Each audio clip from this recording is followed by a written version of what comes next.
안녕하십니까. 한국자연건강회장 한상호입니다. 웰 에이징 시대에 걸맞기에 내가 앓지 않고 평생 건강한 삶을 누리다가 갔으면 좋겠다는 분들, 웰 에이징 시대에 그리 되기 위한 두 번째 조건, 다리를 튼튼하게 해야 됩니다. 나이가 들면 우선 제일 먼저 다리에 노화가 옵니다.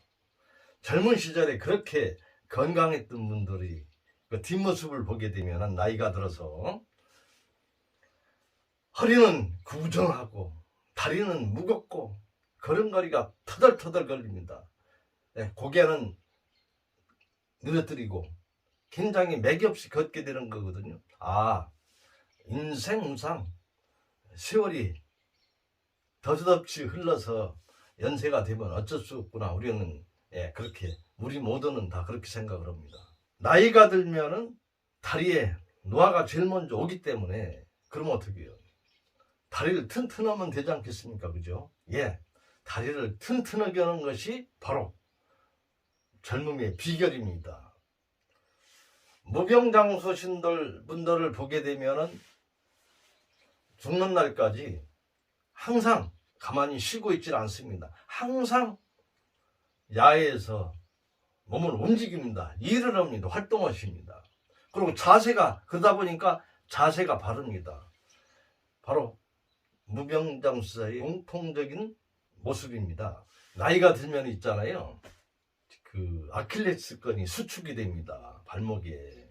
그리고 무릎 쪽에 근육이 수축이 돼요. 그러니까 항상 다리를 쭉쭉 필 수가 없지요. 나이가 들어서 이제는 일도 하지 않고 따뜻한 방에서 유유자적하게 편안한 생활을 하겠다, 그러면서 건강을 누리겠다, 참 위험한 거죠. 건강과는 너무나 거리 있는 겁니다. 절대 안정을 취한다, 그거는 젊음은 건강을 망가뜨리는 겁니다. 그럼 어떻게 했냐? 다리를 튼튼하기 위해서는 무리하지 않고 다리를 튼튼하게 하는 방법은 어디 있겠습니까? 걷기 운동 아니겠습니까? 그래서 모든 의학자들은 많이 걸으라 그러지 않습니까? 그죠? 걷는 거, 산책을 해야 되죠. 그런데 산책을 하더라도 항상 아킬레스건을 강화할 수 있는, 무릎이 쭉쭉 펴질 수 있는 그런 운동을 하게 되면 바로 젊음의 비법이 아니겠습니까? 그러니까 아킬레스건이 수축이 되고 무릎 쪽에 근육이 수축이 되면 허리가 굽습니다. 그리고 등이 굽습니다. 고개는 늘어뜨리게 됩니다. 그래서 오늘 이 시간은 바로 아킬레스건과 무릎 근육을 펴주기 위한 여러 가지 니시의학에서 말하는 운동법을 소개해 드릴까 싶습니다. 닭이나 두루미 같은 것을 보게 되면은 한 발로 서는 경우가 좀 많잖아요. 그죠? 한 발로 서 있습니다. 왜 저 두루미는 이렇게 한 발로 서 있을까? 두 발로 놔두고. 오른발로 서 있게 되면은 이 정맥계통하고 관계가 있거든요.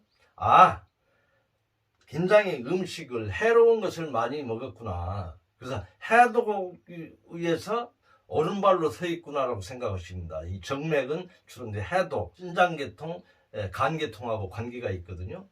또 그러면 왼쪽으로 서 있을 때는 동맥계통입니다. 동맥은 소화기하고 관계가 있습니다. 그래서 과식을 해가지고 소화작용을 돕기 위해서 왼발로 서 있구나를 보시면 됩니다. 그러니까 여러분들께서도 구두를 신을 때 오른발로 서서 왼 구두를 신는다, 한 발로 서 있을 정도 된다라면 그분은 건강하시구나.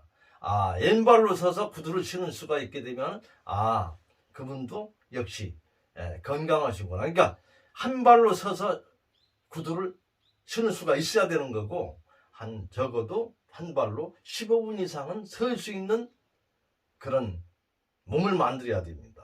건물 같은 데서도 엘리베이터를 사용을 하지 않고 계단을 오르내린다라는 생각을 가지고, 또 버스에서 좌석이 없더라도 항상 애발로 서는 연습, 두루미와 같이 애발로 서는 연습, 오른발로 섰다가 왼발로 섰다가 이렇게 교대하는, 그러니까 결국은 생활 속에서 단련을 해줘야 된다는 얘기예요. 다리를 많이 움직여서 다리를 튼튼하게 해줘야 된다. 그것이 건강의 비결입니다. 그래서 아킬레스건을 강화하기 위한 여러 요법들이 있습니다.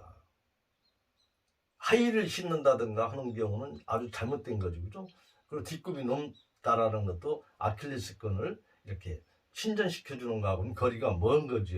그러니까 발목 운동을 해야 되는 거고, 무릎을 올리지 말고 쫙쫙 오금을 펴주는 그런 그 운동법 같은 것을 여러분께서 생활 속에서 행해 주셔야 되는 거예요. 그래서 강력법, 또 발목 펌프 건강법, 무릎을 올리지 말고 발목 운동을 많이 할 수 있는,꿈치가 항상 지면에 발끝보다 먼저 닿을 수 있는 그런 걸음걸이 자세, 또 그 어떤 마사이 걸음걸이지 않습니까? 그 사람들은 뒷굽이 있는 신발을 신지 않고 맨발로 걷기 때문에 그분들은 하루 100미 이상 걸어도 피곤을 모른다 그러지 않습니까?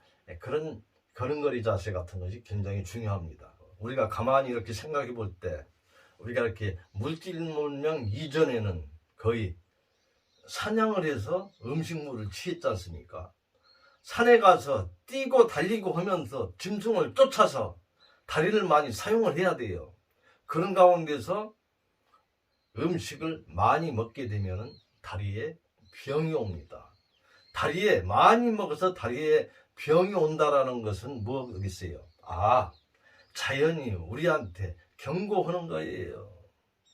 다리에 병이 난 것은 많이 먹어서 병이 났기 때문에 먹지 말라라는 우리 인간에게 자연이 배려하는 걸로 보시면 됩니다. 내가 다리에 병이 났는데 멀리 나가서 쫓고 달리고 해서 잡아온 고기는 좀 부자연스럽지 않습니까? 또 멀리 가서 채취할 수 있는 여러 가지 외국에서 생산되는 그런 내지 고장에서 생산되지 않는 그런 외국에서 생산되는 과일을 먹는다라는 거는 조금 부자연스러운 거예요. 그러면 내가 많이 멀리 가지 않고 뛰고 달리고 하지 않아도 쉽게 취할 수 있는 먹거리는 면에서 생산되는 거, 내가 키운 생야채라든가 과일, 해조류 같은 경우는 그렇게 멀리 가지 않아도 가까운 데서 취할 수 있는 거 아니겠습니까? 바로 다리가 무겁고 병이 났을 때는 바로 그런 음식물을 취해야 된다는 얘기입니다. 그래서 발을 얘기할 때 그 한문으로 족이라고 그러지 않습니까? 족. 입구변에 그칠 지에서 발족입니다. 왜 발을 얘기하는데 입구에 그칠지입니까? 발이 병이 나면은 입을 닫으라는 얘기입니다. 그러니까 다리가 무겁다라는 것은 많이 먹었기 때문에 먹지 말라는 거예요. 그러니까 단식을 하든가 소식을 해야 됩니다. 가까운 데서 나는 그런 농산물을 취해야 되는 거예요. 그러면은 건강해집니다.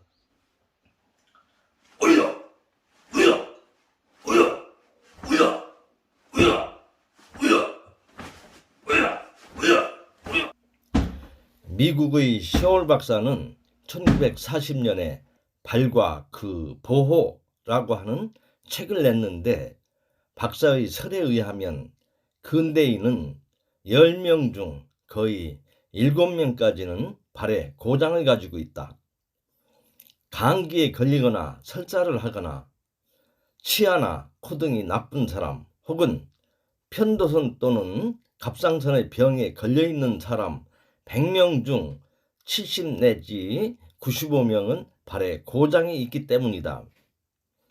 발에는 26개의 뼈가 있고 18개의 근계통이 있고, 그 하나하나의 신경은 신체의 어느 신경에 연결되어 있다.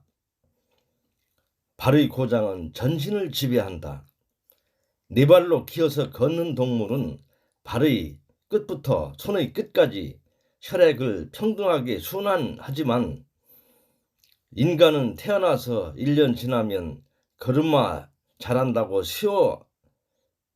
쉬어버리므로 혈액이 발끝으로부터 심장으로 올라가는데 매우 힘이 든다. 혈액이 상체로 올라가는데도 곤란을 느낀다. 거기에 발의 고장을 일으키는 하나의 원인이 있다. 대체 우리들의 신경은 660여간에 나눠져 있지만 이것이 26개의 발의 뼈에 연결되고 그것이 무수히 나눠져 있다. 신경의 끝에 고장이 일어나면 곧바로 뇌 쪽으로 전달되도록 되어 있다.